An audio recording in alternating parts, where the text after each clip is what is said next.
नमस्कार, मैं डॉक्टर नीलम वर्मा आज अंतरंगिनी पर्व 6 अभिशाप का एक अंश सुना रही।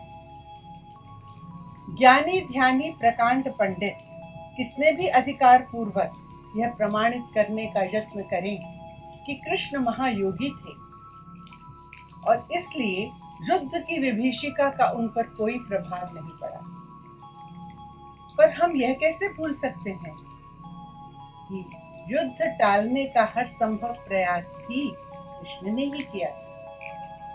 कृष्ण के हृदय की कोमलता को राधा से अधिक कौन जान सकता है। युद्ध से संतप्त उनके हृदय के कष्ट का अनुमान भी राधा से अधिक किसे हो सकता है।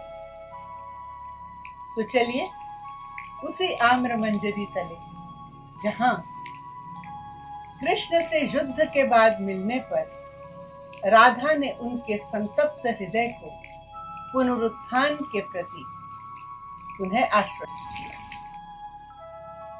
केशव, युद्धोपरांत उठे तुम्हारे मनोद्वेगों में अकेलेपन की व्याकुलता को मैंने अनुभव किया है, अपने अकेलेपन में।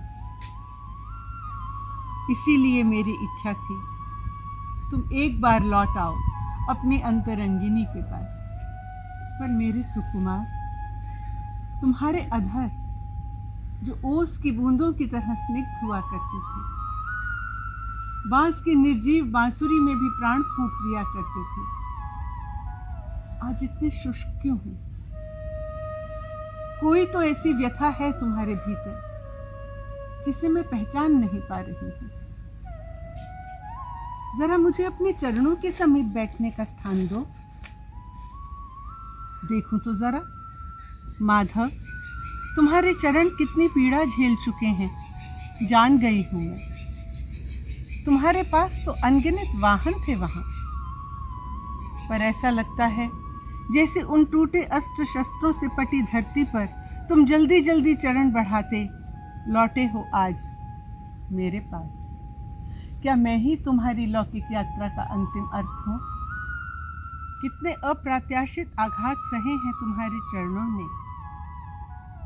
मैं देख रही हूं उस भीषण युद्ध की हर घटना का चक्रव्यूह तुम्हारे चरण तल पर अंकित है। मानो हर योद्धा का हर प्रहार, हर घाव इन्होंने ही सहा है। मेरे बांधव, तुम भले ही ना बताओ,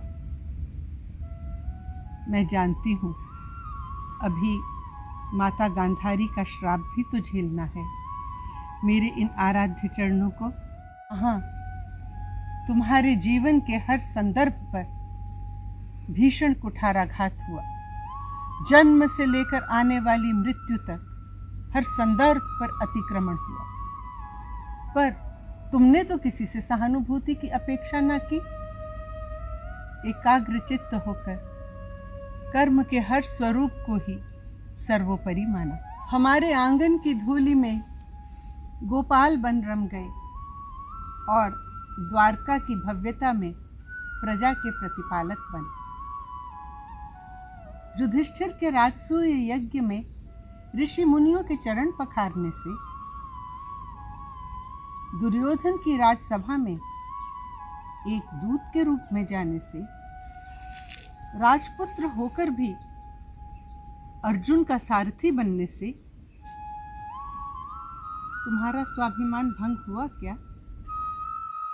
इतिहास के मापदंड भले ही तुम्हें पक्षपात, विध्वंस और महाविनाश का उत्तरदायी ठहरा दें, पर तुम्हारे इस कर्म चयन में अंतर्निहित दूरदृष्टि से मानव का भविष्य अवश्य सुखमय हो पाएगा। इस भस्मसात वर्तमान का समस्त क्षोभ कल झड़ जाएगा इन आम्र बौरों की तरह।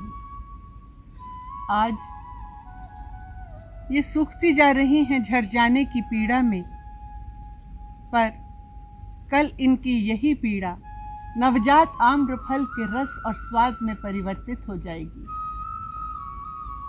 कितनी कष्टदायी होती है ये पीड़ा, पर कितना सुखमय होता है यह परिवर्तन।